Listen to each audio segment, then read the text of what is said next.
Hey everybody, welcome to another episode of Think Your Way to an Epic Life. Thank you. Thank you for giving us your time. We try to bring you incredible value every single week. And today we're going to be talking to as close to an expert as you can get to artificial intelligence. There's really no experts right now because it's so new and there's so much to learn. But I want to learn everything I can. So Adrian, thank you for joining me today. It is my pleasure. Thank you for having me here. Oh, it's exciting. Give us just an overview. What is it? What is artificial intelligence? So, I mean, I love, we just had Richard Gibbons and Tigo Venturi here last month, and they talked about it. And I love what Richard said. It's basically zeros and ones, right? Like super, like just intricate, very expansive zeros and ones. It's really all it is. But it's just this or that. If this, then that. It's taking that and going just exploding with it. So what it is, it's data, it's information. It's, what are we deciding to do with this data? Like, what are we asking of this data? What do we need from it? It's all of these different things. But at its core, it's data. That's really all it is. So this might be something that can't be answered, but I am curious. What would you say the difference is between going to Google and saying, hey, I'm having a podcast with an artificial intelligence expert. What questions should I ask? Versus going to AI and asking that question. In a lot of instances, you might be getting the same thing, depending on the search engine that you're utilizing. For example, Bing is already utilizing AI in its search engine, right? So that they have already partnered up with OpenAI, which is ChatGPT, right? So they've already partnered up with them and are, as of like 2-3 weeks ago, they've started web crawling again. So a lot of what was discussed with regards to like, can I trust AI? How trustworthy is it?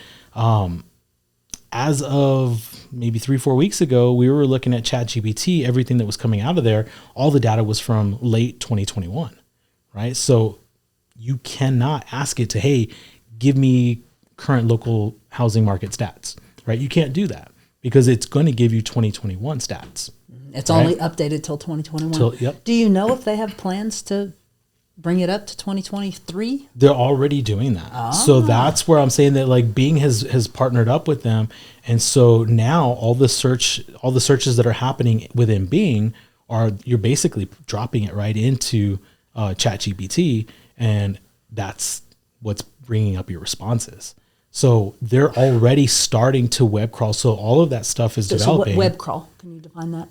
Well, I mean, it's basically just utilizing what we're utilizing the internet for. It's taking all of that data and it's using that to base all of its information off of. So like all the data that it's going to respond to you with is based off of our interactions in these search engines, chat bots, all of these. So it's gathering all of this information on how we are going out and looking for information. And then it's basically regurgitating that and just sending it back to us going, okay, when you're requesting this out of AI, this is what you're asking. Here's your response. Okay. So if someone wants to use AI without being freaked out by it, they can go to Bing instead of Google. They can go to Bing. There is the free version of ChatGPT, which right now they're at ChatGPT 3.5. Which is really, really good. Like it's interesting. So there's a lot of different AIs out there. Understand that AIs are all basically where we're at right now. So understand that there's AI and there's AGI. Okay. AGI is what we see in the movies. It's the robots going crazy. It's the robots being able to do things on their own, being able to do things like different tasks. What does AGI stand for? And that's artificial general intelligence. Okay. So that's more looking at like your Jarvis and things like that, where you've kind of got your personal assistant. You can ask it to do something and it's going to be able to do that thing off of like a different medium, right? So like right now, if if I go to ChatGPT and I ask ChatGPT because I hear AI can do all these like crazy things with like video and art and music and voiceover and all this. If I go to ChatGPT and I ask it to do some kind of photo for me, like I want to create a specific kind of photo for content that I'm going to be putting out with regards to real estate or whatever, right? And I ask it to do that, it can't do that. So ChatGPT is going to, especially 3.5, it's going to give me just text. That's all it can do. It's not going to give me, it might give me prompts that I can use to put into another AI that does do the visual projections, that does do some kind of like audio, whatever it is that I need. It could give me the prompts to put into that other AI, but it's not going to be able to do it for me. AGI crosses all of that. So that's the paid version. So no, the paid version would be the 4.0, which is going to be just more advanced techniques, more advanced models. You're going to be able to write on a piece of paper a bunch of notes and then upload, like basically scan that, upload it to the 4.0, and it'll read what you wrote, and it can put it into text, into a document for you, into a spreadsheet. So they actually did this example where they chicken scratched a bunch of notes on what they wanted to see of a website, right? So they're creating a website, and then they upload that to ChatGPT 4.0, which is the paid version, and it just basically spit out all of the code that was needed to create that website. No. Yes. Whoo. Okay, so Yes. I can't not ask this. What about jobs? So it's a big fear for a lot of people, and I keep telling people across multiple industries, really it's not even just real estate, but it truly is across all industries. Don't fear it. Like are some jobs going to be at stake here? Absolutely. Sure. But that's technology in general always, right? But for the most part, the people that are learning the AI, that were actually going to be leaning into it and being able to utilize it, are the ones who are going to set themselves apart from everyone else. So that's why we're trying to bring it here to Keller Williams, is to show our realtors that, hey, like there's no reason that these other realtors at all these other brokerages need to start, creating a gap and start pushing ahead of us. Like we have the opportunity to really lean into technology and to really drive a huge push into all of this and build our businesses around it. Okay, so Keller Williams has a culture of cooperation, mm-hmm. and we invite other realtors to our classes for free with no obligation. I love that. Is that cool or what? It's very cool. So guys, if you're curious and you want to see how it can help your business, it's the second Tuesday? The second Tuesday at 10 o'clock.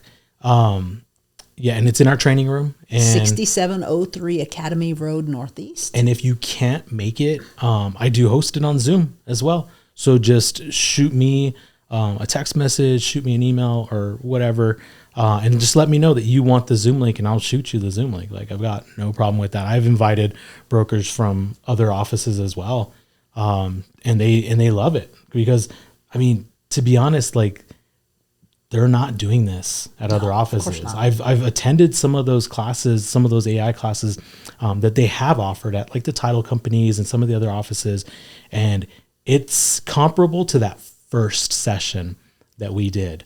But then that's it. And we've built on that. We're now on session 5 coming up on this coming Tuesday. Is it? I'm trying to think of where we're at. I think we got two Tuesdays. It'll be this November. I don't have the calendar on me, but it's the second Tuesday of November. Okay. It'll be at 10 o'clock. And so, yeah, what is on the agenda for this one that day? So Taryn and I actually just met up about this. So we broke up the whole agenda for the entire year to be overview, and then we did task management, and then we did content creation, and then we brought in Richard and Tigo to talk about overall AI, to talk about some bits of leverage because Tigo is a stats guy, right? So he loves pulling data, as well as Richard. So they talked a little bit about that stuff, but also did talk about a lot of the content creation that you can do with it. But this actual session that we're doing, we're going to lean into a little bit more on the leverage aspect and really looking at what types of data you can pull from that and how you can utilize that. And it is workshop style. So we will talk at you for like the first like 30, 35 minutes, or maybe a little bit more, just depending on questions. But then we really try to set some time to like dive in and do it, work on it, see this stuff at work and how it can impact your day to day. Whew, it is mind-boggling. It is. It is mind-boggling. And you are on the ground floor of something huge. I've got a friend, and I hope he does not watch this. My heart breaks for him. In 1985, he got offered a chance to buy into cell phones. And he said, "Oh, that's stupid. Nobody's ever going to need a cell phone." Okay, guys, don't be that guy. don't be that guy. Really get yourself educated, because let me ask you, someone who is zero interest in it and someone who is like really interested in it, how big of a gap do you think there's going to be for those two businesses 10 years from today? 10 years? Oh, there's going to be a huge gap 2 to 3 years from today.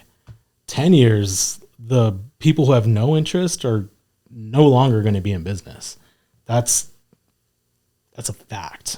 I'm sorry, but that is a fact. Technology is growing at such an exponential rate now, especially with all this introduction of AI, and it is highly competitive. You look at all of the top 100 companies, they're all leaning into all of this, like in a huge, huge way.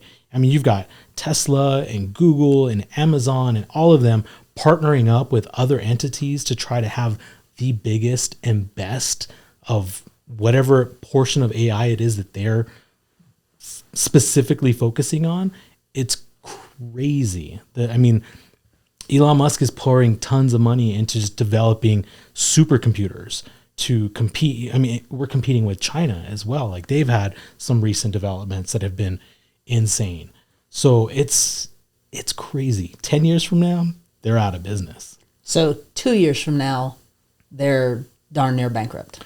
2 years from now, they're hurting for there's not going to be a choice. Like, it's literally, for those of you that have Apple products, like, there's so much already integrated with Siri, right? There's so much AI you're already utilizing it, maybe even without even noticing. Like Alexa, Siri, Google, all that stuff it's all working through AI now. So do you see a day when a family at home says, "Hey, Alexa, I need my groceries delivered. Same order as last time, please." And that's it, and they get delivered?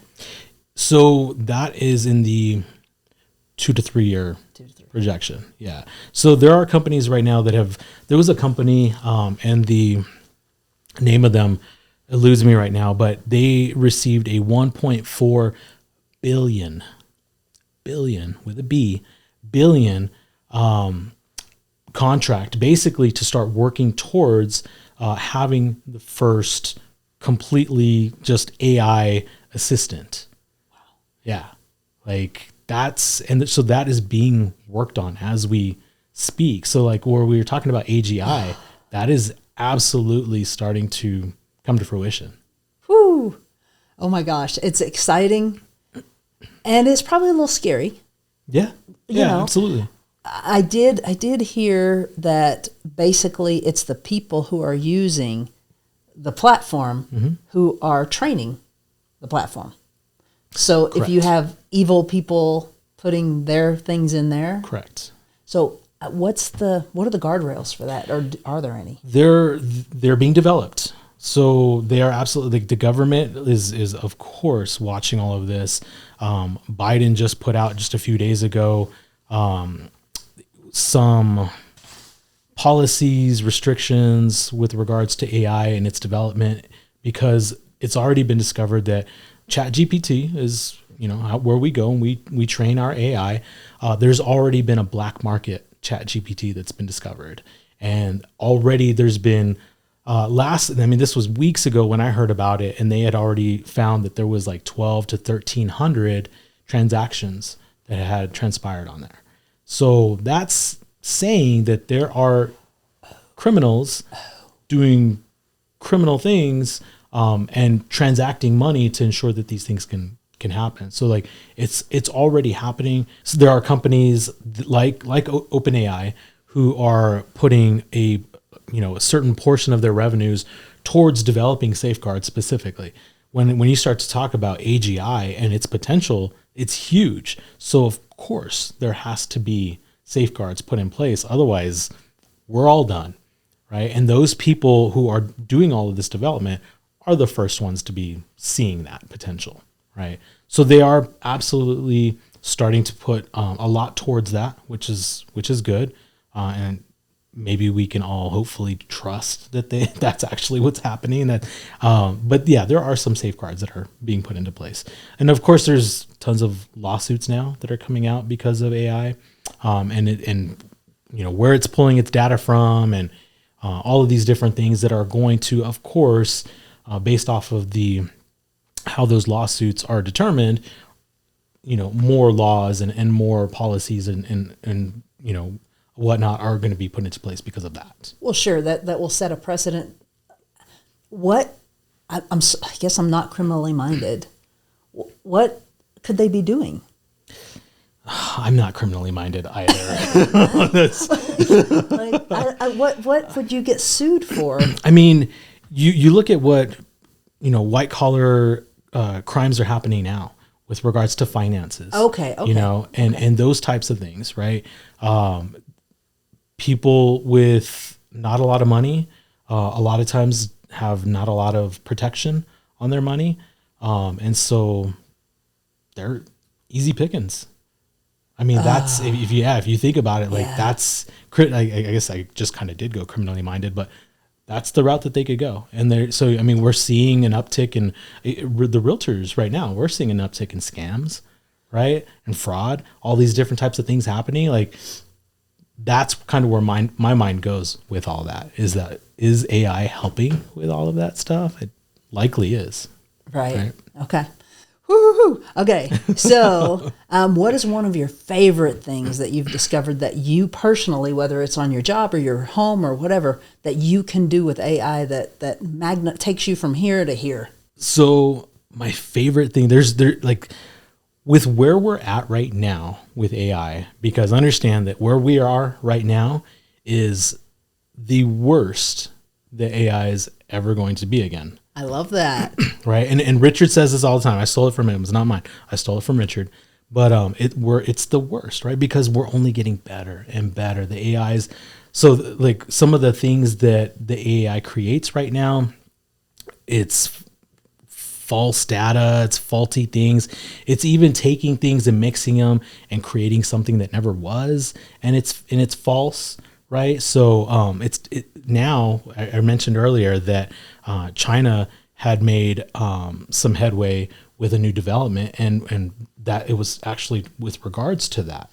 I forget what they're called, but there's basically when that type of thing is happening and it's creating these false bits of data or false responses. China just came out with something that's actually going to impact that at about, I think they said it's like a 30 to 40% rate. It's going to improve that. Wait. So that we're going to have less of those types of things. Really? Mm-hmm. And 30 to 40% right now means that 2 years from now, we're probably at like 70, 80, 90% of not having those types of things happen. So we're improving the trustworthiness of AI already. It feels like it just came out yesterday. It does. And for a lot of people, it hasn't even come out yet. Right. And how far behind, I want to give people hope. Yeah. But what do they do right now? How do I learn other than coming to your class, watching it on Zoom? Are the classes that you've already done in a place where people could go back and? Yeah. So my classes, I record everything. And I go in and I'll do like little edits and stuff like that to make sure that, cause sometimes we get into our workshop stuff and people are talking about things and maybe the mic is picking up on things that it shouldn't. So I go back in, I edit everything. But then I've got it all basically on, a share drive that we have internally for Keller Williams. Keller Williams, Yeah. Gotcha. Go ahead. So where would someone who's not in Keller Williams, where do you start? I'd like, they don't know anything about it. Where do you start? ChatGPT. Just download it Like, and play. Honestly, like it's just a login, right? So you go to OpenAI, their website, you choose to log in. It'll ask you, like, especially if you've got Google, like a Gmail, it'll ask you if you want to log in through Google. And if you do that, it's quick and easy. It gets you in like less than a minute. You get in and you can just start talking with your AI. So understand that, like, I always tell people, don't be mean to your AI, right? My wife is always so mean to Alexa. And I'm like, babe, they're going to take over someday. Like, you're on their hit list. Like, Don't do that. I'm going to be very nice, very polite, and they're going to help me. That's right. They're going to maybe not murder me first. But so I always just tell them, just go in and start to play. Like, understand that when you start a chat, right? So you'll have the ability to start a new chat in ChatGPT. Every time you start a new chat, you're basically starting over. So anything that you've told it before. So for example, if I want to train my ChatGPT AI around my business, I want it to help me create content, to have like certain tonality with my clients. How do I want to, project myself to my clients, these types of things, then I train it with all of that. If I say, like, I want to be, inspirational, or if I want to be emotional, or these types of things, the AI picks up on that, right? So what I first started to do, because I was like, well, I don't really know AI.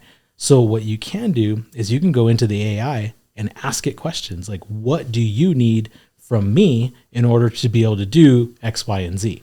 And it will tell you. Wow. It will tell you. So like I asked AI, I was like, what do you need from me in order to help me develop content for my business? I have a real estate business and I want to be able to develop, whether it's video scripts or social media captions and things of that nature, or other advertising type, flyers or whatever. What do you need to know from me? And it gave me a list.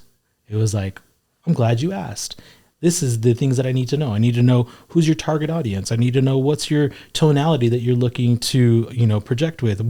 What's your business's mission and values and beliefs or, goals or all. It just asks for a ton of stuff. And so then I just have to go back in, give it all that information. And then when I say, hey, like I need, and I'll take maybe I'll take the green sheet from GAR. Right. So the green sheet is our stats, right? It's our local stats. So I'll take our local stats for the month, the week, the quarter, whatever. I'll plug that into ChatGPT and say, okay, give me, 5 different captions with regards to, data from the green sheet. Give me 5 different captions that I can use on Facebook and Instagram. And it spits it out 2 seconds. Okay, so you said that when you end a chat, it doesn't remember anything? Right. But when you trained it, it remembers you? So you have the ability to start a chat, talk to it, and then say I want to go on to a different subject. That's starting from scratch. So I have certain chats that are specific to my business. And then I have specific chats that are specific to creative writing, because I like to. So you could save them? It's all saved there for you. So you could go back to something you did 3 weeks ago, and you wouldn't have to. Oh my gosh, I had no idea. Yeah, I've been using ChatGPT, and I didn't know that. Yeah, so when you log back in, all of your chats should be there. So like I have specific channels or chats. I have specific ones on like real estate investing, ones for my business, ones for creative writing, because I like poetry and rap. Like I grew up with rap, and I love that stuff. So I have one for that. Just whatever it is. Like I've had come people on, bust out a rap on AI. Come on, let's go. No way. AI, come No way. Although I will tell you, there will be a post sooner than later that's going to be coming out. Okay. A little something. All right. Fun. I got you. Fun. Very good. I got you. Very good. Just don't tell Javi, all right? Because I know he's already putting that stuff out there. Oh, man. He's doing good. It's going to be a little competitive with that. Well, do you think he used AI for what he did? Probably not. Okay. Probably not. So you're going to be leaps and bounds ahead of Javi. He's going to say I'm cheating. Is it cheating? Is it cheating, honestly? I'll tell everybody the same thing. Like, what you're getting out of ChatGPT, it's not a copy and paste. It's never a copy and paste, right? You copy, paste it, and then you go in and you edit, you manipulate, whatever. You make it sound like you because you're changing enough of it that it is you. You make it your own, right? It's only to help give you that push. Like, if I'm having writer's block and I'm just sitting there, I'm like, oh my God, I don't know what to write right now. Like, I know that I need to produce some content for this week and I don't know where to start. ChatGPT gives you that push and says, here's some great ideas. Here's 20 ideas or 30 ideas, whatever. Like, here's, for whatever topic or whatever. It's just that push that you need to get going. Right. The thought that just came in my head that I hadn't considered really is that ChatGPT is a threat to a lot of people and a lot of businesses, right? Including Google and all those, right? Because if you're going to GPT, you're not going to Google. Well, or are they? Yeah. So like I was telling you earlier, like Bing is ChatGPT integrated, right? Google has their own. Google has Bard, right? Bard is their version of ChatGPT, right? And then I think who was it? Amazon or somebody else, I can't remember who developed Lava. Lava is another one, right? So there are tons of ChatGPT. Everybody's trying to knock down ChatGPT and take the throne. Everybody, and that's why I'm saying, like, all of these companies are literally pouring billions into this. It's not going anywhere. Like, it's only going to get bigger because you have companies that are pouring billions into developing it. They want the best one.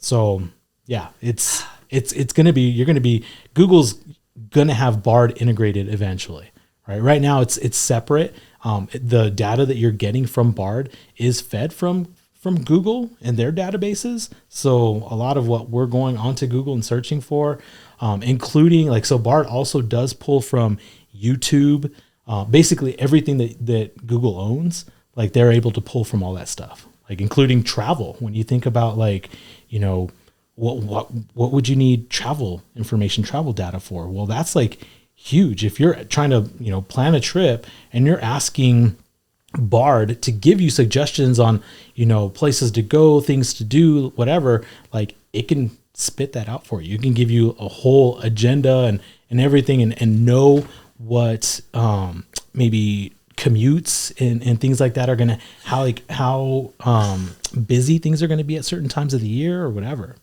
So they have information that's more current than ChatGPT. Yes, technically yes. However, ChatGPT, like I said, they're starting to web crawl again.